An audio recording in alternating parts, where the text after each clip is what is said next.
23. Ugh. After my treatment, on the way to Abby's, I apologize to Linda. She waves it off like nothing happened. No worries. And takes me by Dagwood's for a cookies and cream milkshake. Milkshake therapy, she calls it. Sometimes she's pretty okay. When I show up, Abby's parents are on their living room couch, looking at houses for sale in Minneapolis on a laptop. We have a brief, awkward conversation about them moving. Both of them look at me with sad eyes and tell me it really is an opportunity they can't turn down, until Abby pulls at my elbow and we head for the basement. The TV is on, and Abby's been watching the old movie Plan 9 from Outer Space. Her math homework spread out on the carpet in front of the couch. Is it hard? I ask. I haven't even looked at it yet. Today was so crazy. I think about the look on Sarah's face in the cafeteria and groan. Abby plops down on the couch and pulls her legs up, stretching her black t-shirt over them. It's fine. You'll manage. She looks over. There's a new meme. Do you want to see it? I sigh. Already? I really don't think I do. What is it? You, but bald. Yeah, I don't think I can. I don't need that today.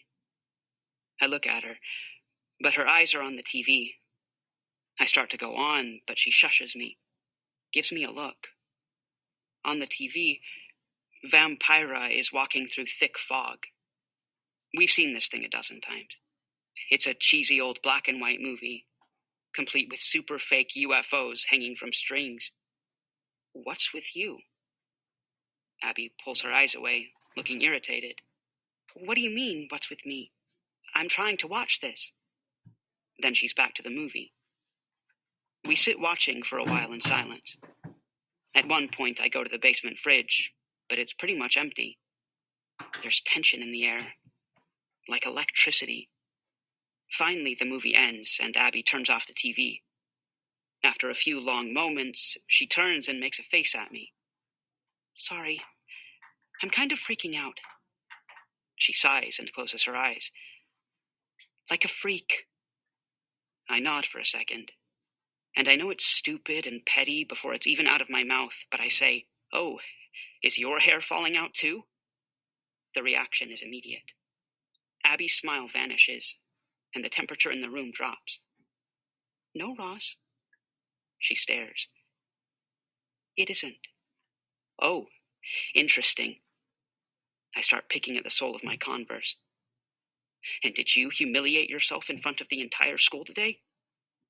Her stare is a glare now. No, Ross. I didn't. Okay. Yeah. Well, I did. I know, Ross. And I'm genuinely sorry about that. I really am. But right this second, just for one teensy little moment, this isn't about you. I haven't gotten truly angry face from Abby in a while, but here it is. Her chin is starting to jut out, which means trouble. Maybe I need just 1 second of concern for me. Would that be okay? Could we maybe pencil that in?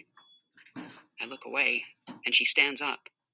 Do you realize my whole life is about to change? Everything. I'm being uprooted. Why am I even bothering with homework? It's not like anything matters. It's so stupid. I mean, I know you're dealing with a lot. I can't imagine. But for God's sake, Ross, am I not allowed to have my own? Her voice breaks as her mom's voice comes from the top of the stairs. You booger butts need a pizza or something? Neither of us answers for a few seconds, so her mom tries again. Bagel bites? We're fine, Mom. Abby goes over and drops into a chair against the wall. Tucks her legs up and wraps her arms around her knees. Starts chewing on her hair like she does. She won't look at me. I put my head back and let out a long sigh. Look, Abby, I'm sorry. I take off my hat, revealing my thinning area. This day has really... Abby cuts me off. No. I look up. Abby is staring at the floor. Nope, not tonight, Ross. I just can't tonight. I'm dealing with my own garbage. Sorry. Wow. I slowly put my hat back on, and we sit there without speaking for a minute. Gotcha. Real nice. I stand up.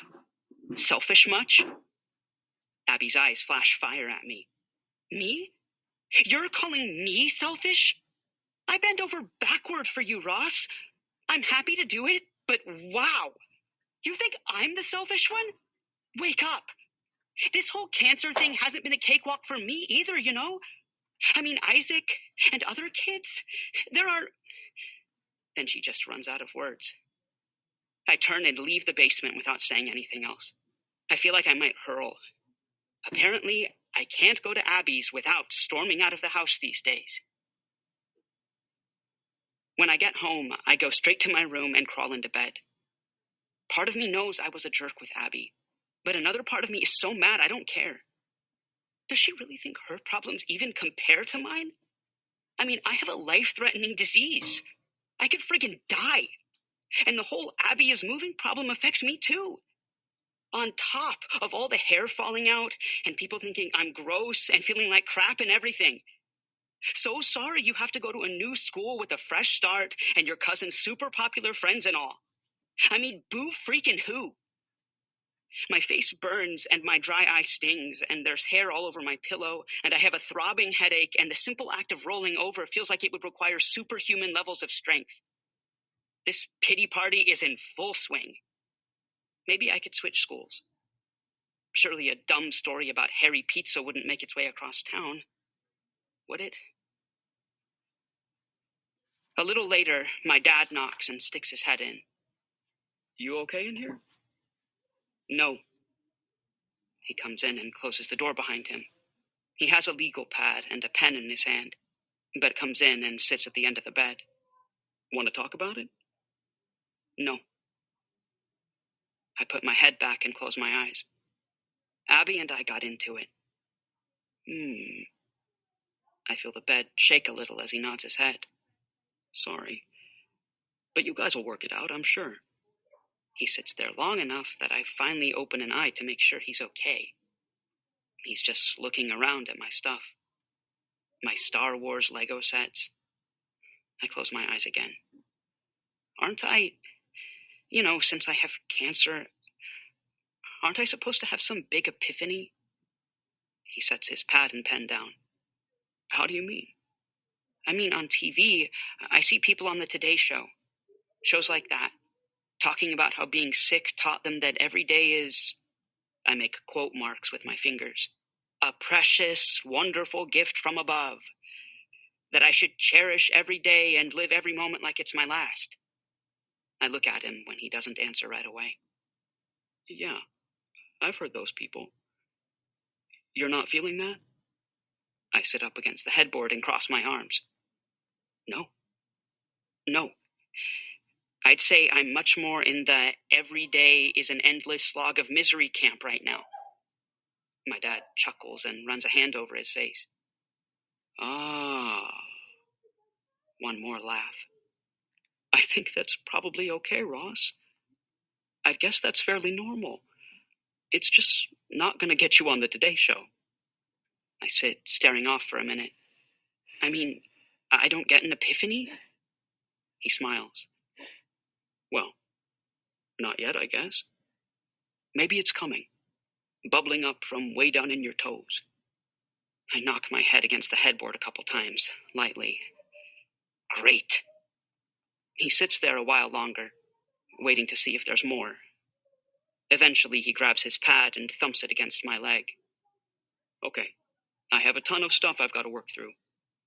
Don't be too hard on yourself, okay? I nod. He gets up, turns as he's about to leave the room. Any word from Isaac? I just look at him and give him the smallest perceptible shake of my head. He nods a bit. That's disappointing. Then he closes the door softly behind him. I vaguely remember slogging down the stairs to eat a fourth of my dinner at some point. Tuna and noodles, yay. Then it's back to my room for more ceiling staring. The next morning, it's not hard to convince my dad and Linda that I don't feel up for school. I barely need to move my lips to tell them. All energy and will to live has fled the building. They're both concerned, but my dad is in charge of 2 big meetings about the insurance case that he can't miss. Linda says she can move some things around and work from home, and I hear her puttering around downstairs throughout the day. She drops in with snacks a few times, but I'm not hungry. Hey, Ross, I know you're miserable right now, but it'll get better, okay? I grunt into my pillow as she comes in and rubs my back. She sits on the edge of the bed for a bit, smooths my hair in the back. Eventually, I fake some deep breaths like I'm falling asleep, and she quietly leaves. When I finally roll over, I find 2 fun-sized Butterfingers, my favorite, next to the pillow. I eat them, joylessly, but appreciate the gesture. I stay in bed. At one point, I pull out my mom's leather sketchbook and draw a little imaginary landscape like she used to do. I grab one of her other old sketch journals and flip through some of her drawings and wonder if they were some of the last ones she did. What was she feeling when she did them? There's one really beautiful one of a creek and some trees, with pencil lines so light they look like they could float away, like she did. I may not remember her as well as my dad does, but I miss her in my bones. At one point, I lay the guitar beside me and lightly brush its strings. But for the most part, I just lie there until that afternoon, when I have no choice. It's time for another treatment.